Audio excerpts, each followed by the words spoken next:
This episode is brought to you by FX's The Bear. The hit series returns with Jeremy Allen White in the Golden Globe-winning role of Carmy. He and the team will transform their family sandwich shop into a next-level spot, all while being forced to come together in new ways as they confront their past and reckon with who they want to be in the future. FX's The Bear. All episodes now streaming, only on Hulu. Blazing deals, boundless options. It's Hot Grill Summer at Whole Foods Market from June 14th through July 4th. Fire up the grill with quality cuts at the best prices. We're talking animal welfare certified meat. Check out the sales on bone-in ribeye, beef kebabs, and New York strip steak. Round out your barbecue with plant-based proteins, sliced cheese, soft buns, and all the condiments. Plus, sales on fresh strawberries, peaches, and more. Don't forget the pie either. Get grilling at Whole Foods Market. Terms apply. This is Optimal Relationships Daily, episode 1801, Enjoying Paying for Value, by Tynan of Tynan.com. Hello, everybody. I'm Greg Audino, your host here on ORD, and you found yourself in another one of our weekly bonus episodes, in which, instead of reading to you myself from an article about relationship building, I share a previously aired episode from one of our other shows in our network that I think you might enjoy. Today's comes from Optimal Finance Daily, our show that covers all sorts of posts about personal finance information and how to cultivate a smart money mindset. So with that, let's hear our host over there, Diana, narrate this post for you and provide her commentary as well as we optimize your life. Enjoying Paying for Value, by Tynan of Tynan.com. Beginning around high school, one of my major core values was paying the least possible amount for everything. I was always trying to figure out how to get things for massive discounts or to orchestrate some complex trade so that I got whatever I wanted for free in the end. I got so good at it that my first real income-producing business was in high school when I was buying and selling Palm Pilots and Apple Newtons. I started that business with a purchase of a $70 Newton and never invested more outside money into it. Being frugal can be good. At its best, being frugal is the practice of deciding whether you actually need something or not, whether it will be worth it to you, and carefully stewarding your money. Most people should probably be more frugal. Over time, however, I realized that my frugality had turned into something different. I felt as though I didn't win unless someone else lost. When I went to a buffet, it was important to me that I ate so much that the casino lost money on me. Either I was the sucker or they were the sucker, and I didn't want it to be me. One of the best things at the Bellagio buffet was the pesto mashed potatoes, but I would only allow myself tiny amounts of them because I didn't want to fill up on cheap potatoes. My business immediately after the Newton trading business was professional gambling, which was very much a win-lose situation. The casinos were trying to force me to lose, and I was trying to do the opposite to them.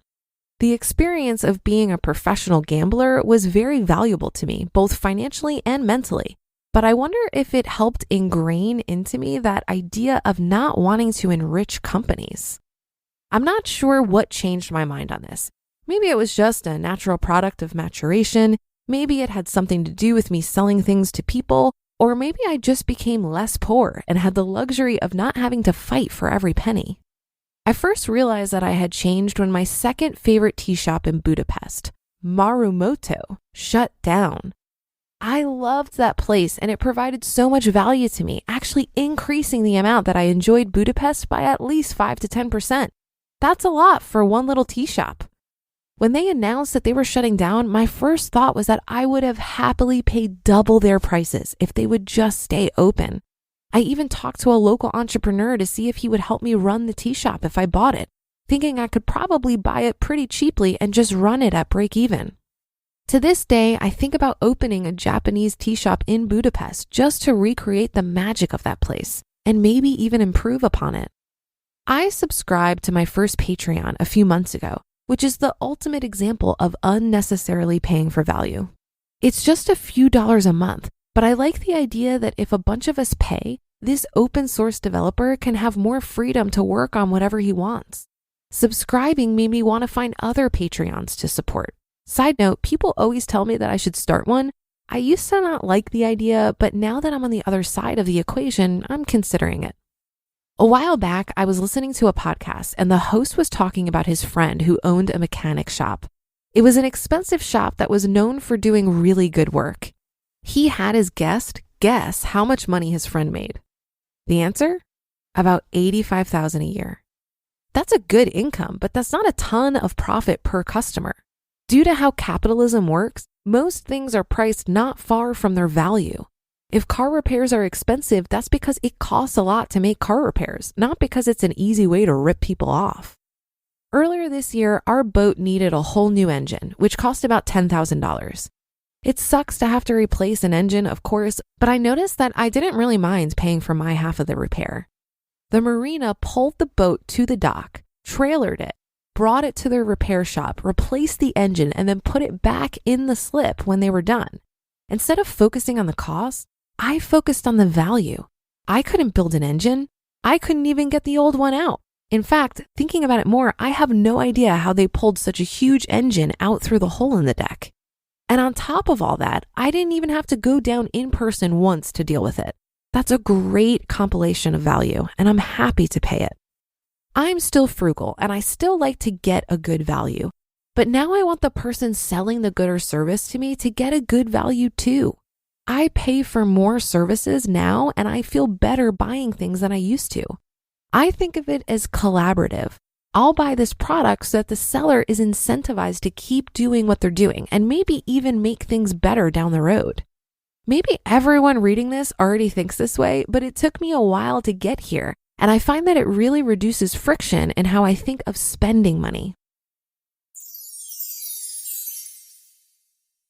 You just listened to the post titled Enjoying Paying for Value by Tynan of Tynan.com. In Northern Virginia, you can make your future better because we've made college better. With over 100 certificate and degree programs that prepare you for in-demand jobs. By making tuition affordable and manageable through smaller payments over time with classes that fit your schedule. Northern Virginia Community College. We're the affordable, achievable, incredible college. Nova. We make college better. Apply now at boldlynova.com. At FedEx Office, we know running a business is a marathon. But sometimes, every task feels like a sprint.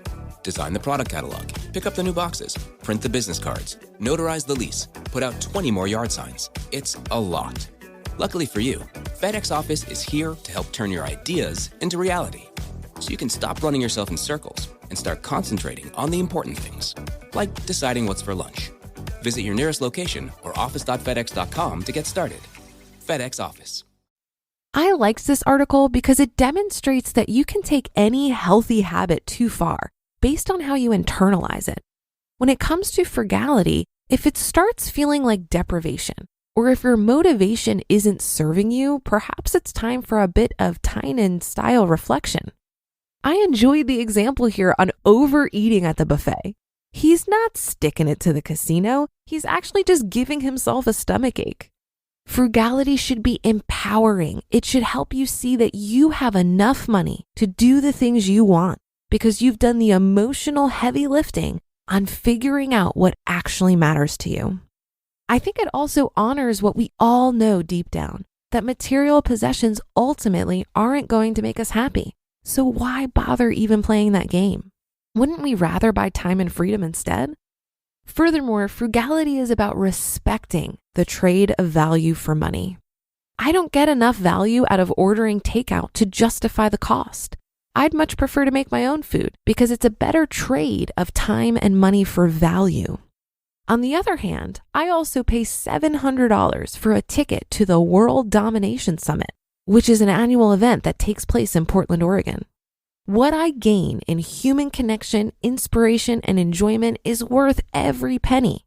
For me, frugality is not about being cheap. It's about being discerning. And that will do it for today. Have a great day and start to your weekend. Thank you for listening, and I'll be back here tomorrow where your optimal life awaits.